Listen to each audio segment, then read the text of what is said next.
Hello, my name is Celine Aweidah. I'm Palestinian from East Jerusalem, and I'm here to tell you why my injury was the bridge to immersing myself in a community. I spent 4 months interning with Action on Poverty, an organization in Vietnam that works on community development and creates projects to elevate poverty. They implement the community-based tourism model to generate income focusing on the community's assets. This model depends on organized tours, transportation, translation, and the community's ability or capacity to meet the tourist expectations. When I first arrived at Action on Poverty, I was warned that the field would be difficult. The language barrier, transportation, discomfort of interacting with a foreigner. As a Palestinian, I felt offended that they questioned my resilience. So I remained adamant about going.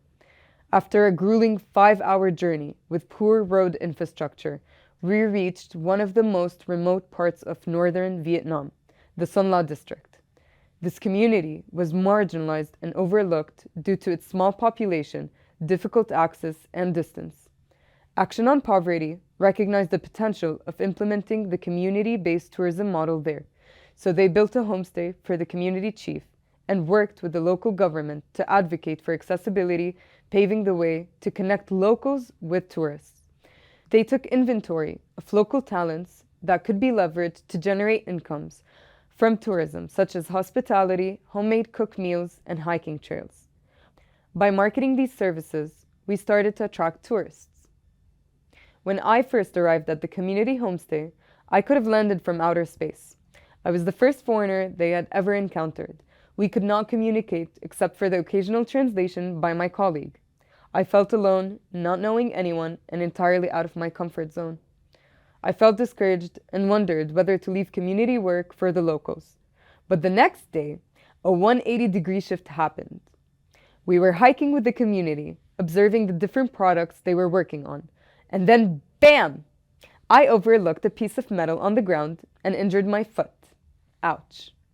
The nearest hospital was almost a 2-hour motorbike ride, and the community chief took me. You can imagine me with my flip-flops navigating the beautiful mountainous areas, 100% dependent on Google Translate. The community chief and I were equally stressed. When we arrived at the hospital and waited for my turn, I suddenly realized this was a golden opportunity to get to know him personally and start discussing the project. This fruitful conversation made him feel at ease, and we talked about his personal life, family, and role as the headmaster of the school next to his homestay.